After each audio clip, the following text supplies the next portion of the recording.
majua najue ajua ho fe najua ajua broni najua tuntun se yo najua ajua buru najua ajua pepe najua ajua chocho najua ajua fefe najua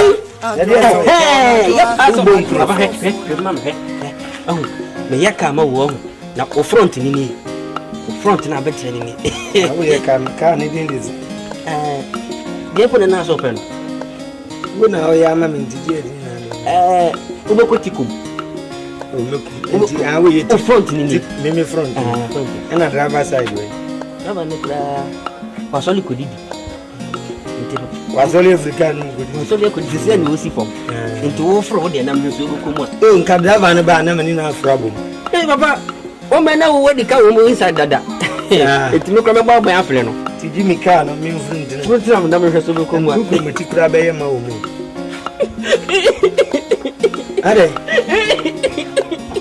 Ade Jimmy. Ade. Ya asema.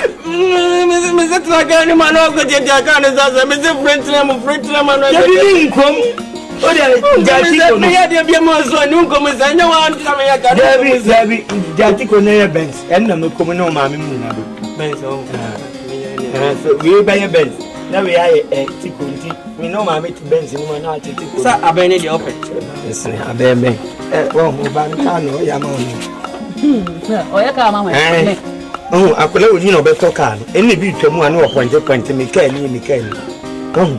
Se ya na jama mfo nkwala yi. Omo de wo nkonkunu edi agura. Wani bete no aye Mercedes Benz. C class. No mo ye class no ko odi ni mu ni ade. Nti anya adwuma pa ya. Obi ti no a wo si no. Nti pa na ndua ka. So anya adwuma pa ya no. Ye. Kwasi broni ba. Aguro bi odi bia na obo abo anu no de hwe na ade. Ebi no ye nti aya bona baso. Eni so wo adwuma ye. Eni ala de na akọ no akoto aso. Bla me de be ko kentesi na de bia wo de. Hey! Obe the front door. Sit back. Boy. Adwa. Nazi live. Live yanko yo. Adwa. Me ba chire se babish. Komedo. Nkrofo so. Me do akosa bibi dia. Nini nti na maba man sky. Hai. Sky. Me. Ubu fi abe ya be gumeni ma se na sky se. Man sky man kwan ko dia. Sa mun se wa ho na ya me dibi. Me ma uska na fa ko didi. Me to mo uska. Uska. Ani couple. Tu pa che se wi mi dim ni ke ko no mi ni pedi an sun tum ni ka sa. Adwa. Sole no ko iska ma me de. Me ni bio. Oboa de dada ni. O mami danche o ya premani o. Enyo prema granka manwa. O di no wonam se. Pato.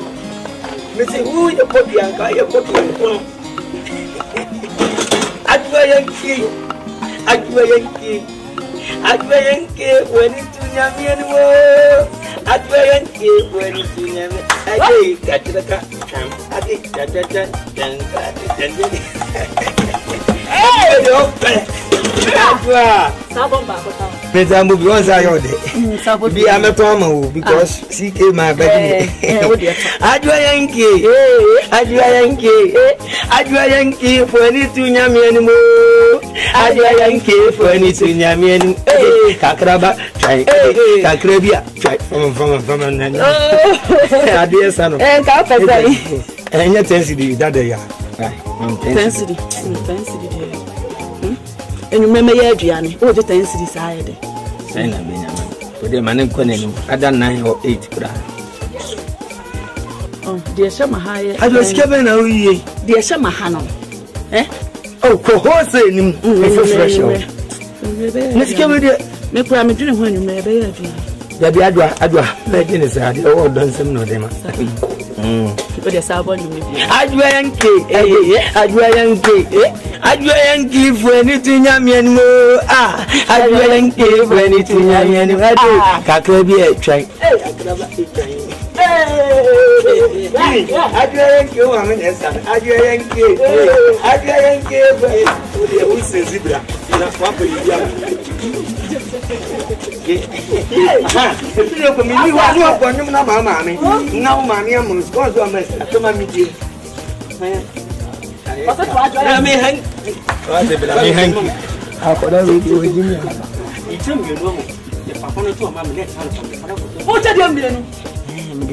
Now you saw Timo, I was saying, thank me to Adrian. Many young women.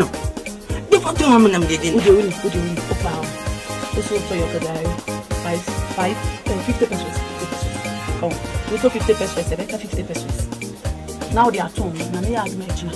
So, beginning in a running someone. Dear, I know. What do you mean? Somebody remember your cousin, my Jimmy, when you run on my day? Who does some know the Miam defer to him? One day, Baba, I'm a method in what you told me. Hey, Semini. It's near so far away, Busano. Bama pay my papa father. Just said, Nayasimuni, a man in Anya. Never ever has say, I'm Mushasana. Now, who can in the near Matia? Sika, car, papa.